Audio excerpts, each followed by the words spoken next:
Hi, SG here, and we're continuing to talk about the three channels of communication: words, body language, and energy. And today we'll focus on body language. Now, body language is a super important channel of communication. It can help you land that job, get that interview, get that gig, get further with your friend, and really resolve that situation. Or it can cost you a job. It can totally ruin a situation if you use the wrong body language. So here are some simple techniques and tips to make sure that the body language you use works for you instead of against you. Now, number one, maintain eye contact.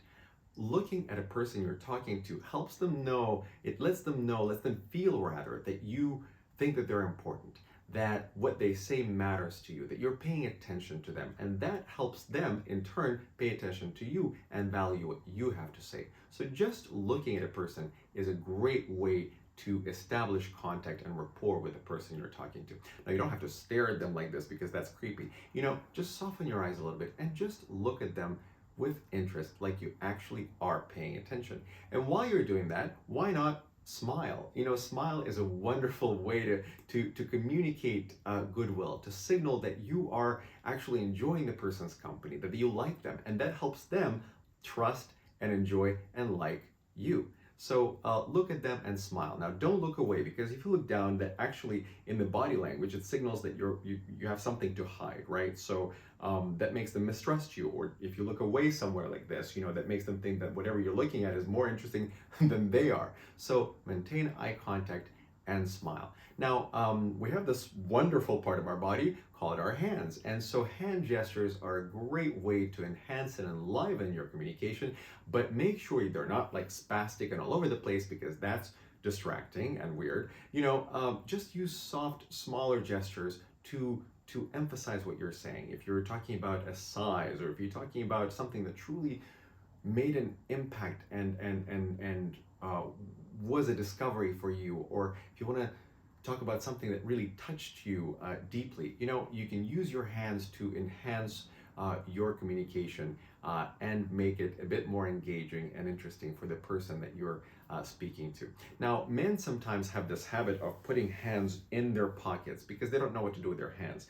And actually, that's a don't in the body language, do's and don'ts, because it basically signals that you're insecure, that you don't know what to do with yourself, that you're tense, that you're also kind of, seeing hands. It makes a person trust you subconsciously. And if you hide your hands, then that kind of, they may not even realize it, but somehow, for some reason, they just won't trust you. But that's why, because in body language, hands in the pockets means, oh, I'm not quite sure, I'm tense, I'm hiding something, right?